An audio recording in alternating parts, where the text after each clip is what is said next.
This is part of our history that we can acknowledge that wasn't good, that we can vow to never let happen again. The 1916 lynching of Jesse Washington, also known as the Waco Horror, was a disturbing time in our town's history. 25 News reporter Abby Loring explains how a historical marker will serve as a powerful reminder of a life lost.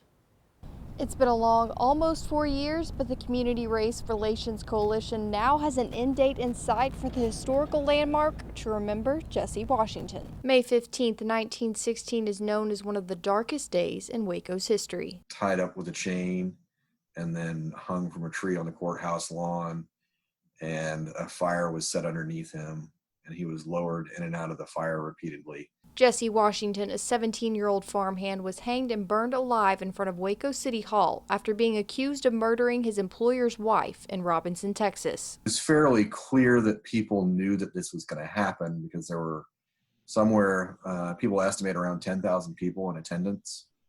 And the local town photographer, Fred Gildersleeve, had made an arrangement with the mayor to use the mayor's office to take pictures.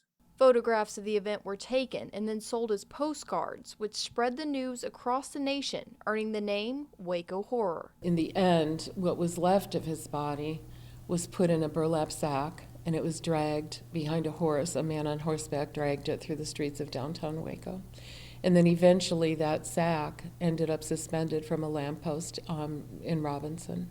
Now, 104 years later, a state historical marker will be dedicated, aiming on May 15, 2021, on the anniversary of Jesse Washington's death. It is a timely thing with what's going on now, because this is really, when people talk about modern day lynching, we see that happening in front of our eyes. There are still several more steps to be made before the historical landmarker can be placed. Right now, the Community Race Relations Coalition is working with the Texas Historical Commission in wording the text for the marker. But for now, in Waco, I'm Abby Loring, 25 News. Abby, thank you. 2 black men have been found hanging in trees, and now there